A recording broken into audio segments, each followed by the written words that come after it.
आज से करीब 4 दशक पहले मेरे आसपास के लोगों ने लता मंगेशकर की महानता को साबित करने के लिए मुझे बताया कि अमेरिकी सरकार ने लता मंगेशकर का गला खरीद लिया है। लता जी के मरने के बाद उस पर अमेरिका में रिसर्च होगा। रिसर्च ऑफ वैकल कार्ड की लता जी के आवाज में इतनी माधुर्य क्यों और कैसे है। किसी भी कालखंड में पैदा हुए महान लोगों की महानता को साबित करने के लिए इस तरह की किंवदंती कथाएं प्रचलित हो जाती हैं। इसलिए किसी भी महान शख्सियत की महानता को नापने का एक बहुत बड़ा पैमाना उनके बारे में तमाम किंवदंती कथाओं के प्रचलित होने को भी जरूर माना जाना चाहिए। तमाम वीर योद्धाओं, न्यायप्रिय राजाओं, चतुर मंत्रियों, प्रख्यात लेखकों, महाकाव्य के रचयिताओं के बारे में उनके जीवन से जुड़ी किंवदंती कथाएं भी उतनी है प्रचलित रही हैं। इसी तरह पिछली 5 पीढ़ियों में बराबर लोकप्रिय रही स्वर कोकिला लता मंगेशकर के बारे में भी उनके जीवन से जुड़ी किंवदंती कथाएं इतनी तरह की हैं कि जो उन्हें महान से महानतम बनाती हैं।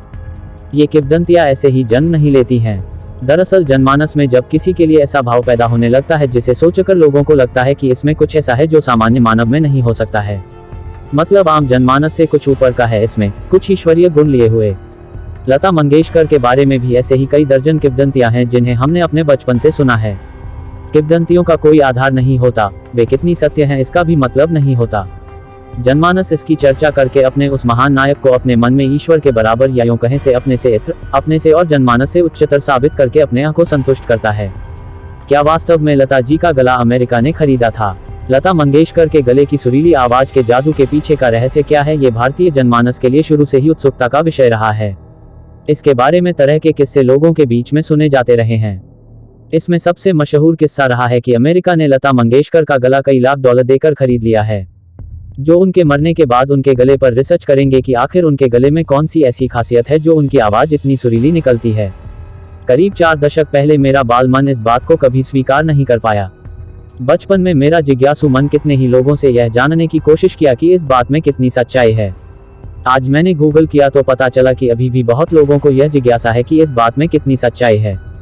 4 दशक पहले जो बात मुझे गांव के लोगों ने लता मंगेशकर को महान साबित करने के लिए बताई थी, उसको लेकर अब भी लोगों में जिज्ञासा बरकरार है और लोग गूगल की तमाम क्वेश्चन आंसर वाली वेबसाइटों पर इस सवाल को पूछते हैं।